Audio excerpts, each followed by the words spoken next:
Media Informatif Pembangunan Daerah.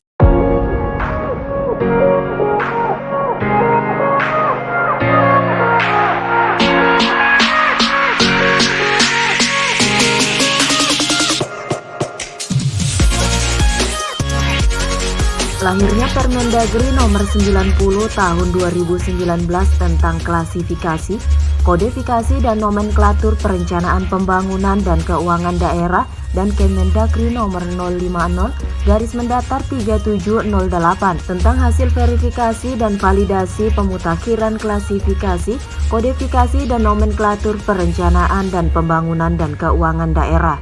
Perlunya sinkronisasi RPJMD dan RPJMN 2015 sampai 2019 serta penyesuaian arah tujuan, sasaran, arah kebijakan dan strategi sebagai dampak dari adanya pandemi COVID-19.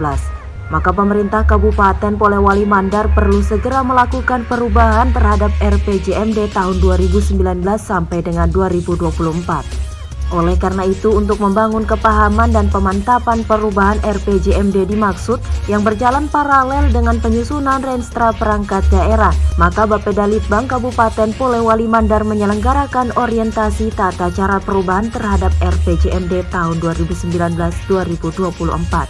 Narasumber yang dihadirkan pada kegiatan orientasi ini yaitu Nita Yiswa STMSI dari Kementerian Dalam Negeri, Dr. Agus Salim dari Universitas Hasanuddin.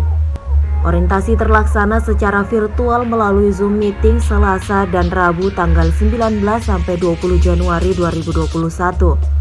Diikuti para staf ahli, para asisten, para kepala perangkat daerah, para kabak sekda dan tim penyusun perubahan RPJMD serta para kepala subbagian perencanaan perangkat daerah. Kepala Bapedalitbang Darwin Badarudin menyebut, RPJMD 2019 sampai 2024 sudah memasuki tahun ketiga sejak disahkannya pada bulan Juli 2019.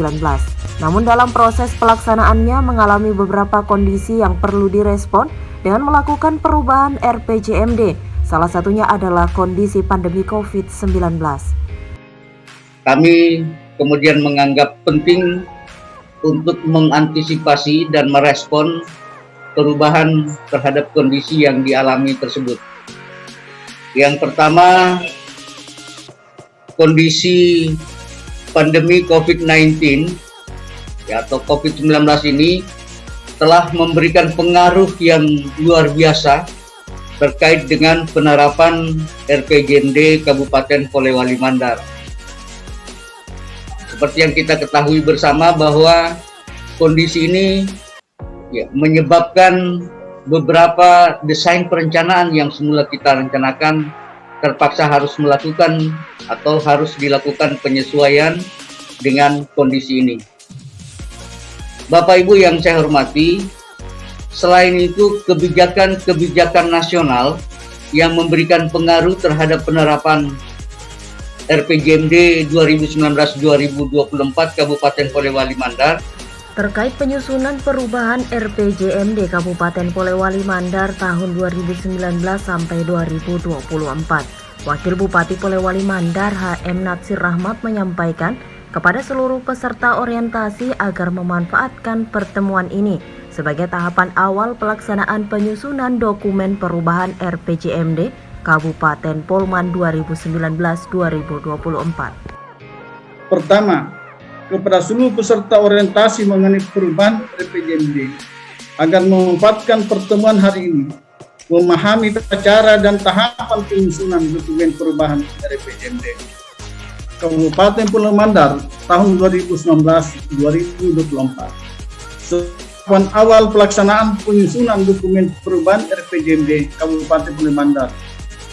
Kedua, kepada seluruh kepala perangkat daerah kami ingatkan agar dalam penetapan program kegiatan dan subkegiatan beserta indikatornya mengacu pada dokumen perubahan RPJMD. Dalam kegiatan orientasi ini, Nita Yiswa narasumber dari Kementerian Dalam Negeri memaparkan pembahasan secara umum mengenai bagaimana tata cara penyusunan perubahan RPJMD. Bagaimana kita melakukan perubahan RPJMD? Tadi saya mendengar juga bahwa sudah ada tim perubahan RPJMD dan ini mungkin sudah juga ditindaklanjuti dalam bentuk perubahan penyusunan dokumen tersebut. Nah, mungkin bagi tim perubahan RPJMD dan Bapak Ibu dari perangkat daerah, ini semacam penyegaran saja untuk mengingatkan kembali, karena sepertinya masih segar diingatan gitu Pak ya Bapak Ibu, karena periode RPJMD-nya sangat baru 2019-2024 gitu, sehingga tahun pertamanya itu adalah tahun 2020 ya. Jadi kan periode RPJMD 5 tahun, tahun perencanaannya di dalam dokumen RPJMD dan Renstra perangkat daerah itu mulainya 2020 sampai dengan 2024. Nah, baik, saya izin share Bapak Ibu paparan. Jadi paparan ini berdasarkan Permendagri 86 2017. Lalu ada juga substansi mengenai Permendagri 90 2019 yang tadi disampaikan oleh Pak Wakil Bupati bahwa ini membawa perubahan yang besar karena ada hal-hal yang prinsipil di dalam perencanaan pembangunan maupun penganggaran yang berubah gitu. Nah, ini pun juga di bulan Oktober yang lalu sudah ditindaklanjuti dengan adanya pemuktahiran nomenklatur kodifikasi, klasifikasi, dan nomenklatur program, kegiatan, dan subkegiatan melalui Kemendagri 050. Pada season kedua, Agus Salim menyampaikan kontribusi perubahan Renstra sebagai konsekuensi akibat adanya perubahan RPJMD. Hadir, jadi mungkin saya sedikit memberi penjelasan mengenai bagaimana sebetulnya kontribusi atau peran dari teman-teman perangkat daerah di dalam penyusunan RPJMD perubahan, dan dari situ barangkali teman-teman perangkat daerah nanti bisa mempersiapkan Renstra perubahannya ya, karena kalau RPJMD berubah tentu saja nanti Renstra juga harus berubah. Itu konsekuensi logis dari perubahan RPJMD. Lebih lanjut, Agus Salim juga mengingatkan pentingnya restrukturisasi organisasi menyesuaikan dengan perubahan RPJMD. Pentingnya memastikan program dan kegiatan mampu menjaga konsistensi penyelesaian masalah pembangunan, serta tujuan dan sasaran yang hendak dicapai, serta hal-hal apakah yang selanjutnya perlu dilakukan dalam perubahan RPJMD. Ya, jadi mestinya kalau RPJMD sudah diketok palu di DPR, langkah berikutnya itu adalah melakukan restrukturisasi organisasi sesuai dengan kebutuhan atau arahan RPJMD. Nah, idealnya begitu Bapak dan Ibu.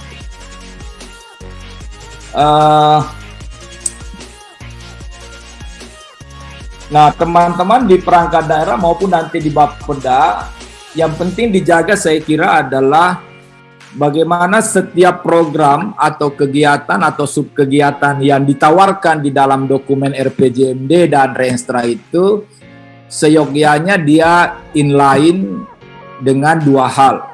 Ya, pertama masalah yang dihadapi. Program itu nanti menyelesaikan masalah yang mana.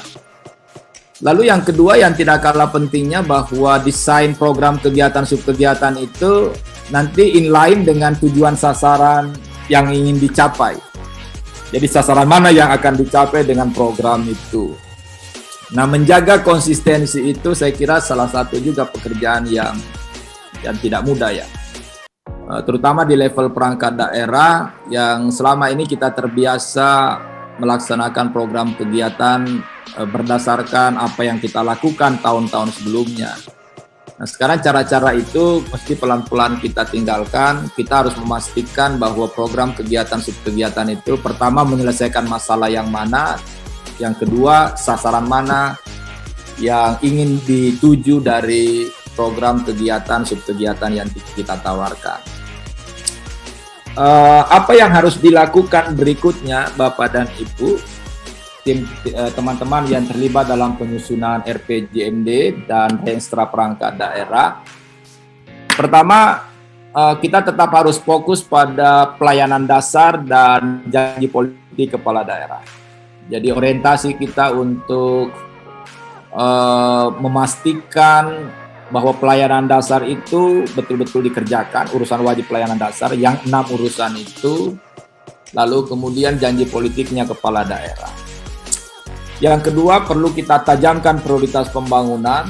Ya, mengapa ini penting Bapak dan Ibu? Karena saya sudah jelaskan tadi kapasitas fiskal kita mengkerut, mengalami penciutan. Sehingga kita perlu memastikan prioritas mana yang memang membutuhkan intervensi dari pemerintah daerah. Saya usulkan Pak Kaban, teman-teman semua untuk barangkali merampingkan jumlah program dan kegiatan. Ya. Jadi kalau bisa misalnya programnya lebih ramping, lebih sederhana. Bukan hanya terkait dengan nanti ketajaman kita di dalam melakukan intervensi sesuai dengan masalah, tetapi juga ada hal-hal yang sifatnya agak pragmatis. Misalnya kaitannya dengan lakip kita, ya. Apalagi misalnya lakipnya Polman sudah dapat BB, ya. Sudah dapat BB, saya kira kita berkepentingan, apalagi sudah beberapa tahun, kita berkepentingan untuk naik kelas lagi ke level A begitu. Nah, salah satu cara pragmatis yang bisa kita lakukan, rampingkan IKU-nya, rampingkan programnya, rampingkan kegiatannya, supaya memudahkan kita di dalam melakukan evaluasi.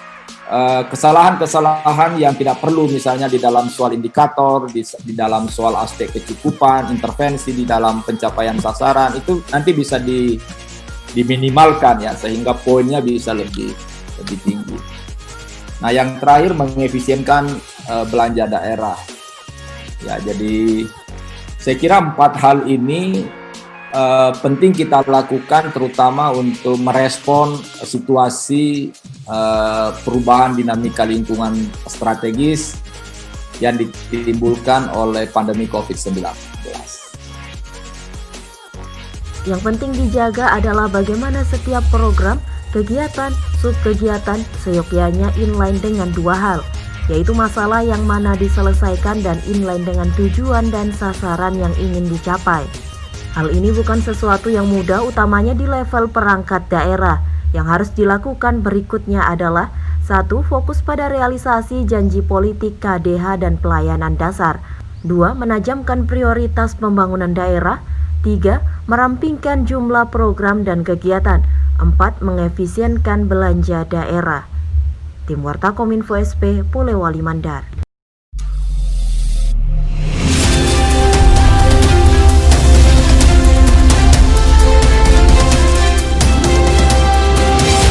Polewali Mandar TV, media informatif pembangunan daerah.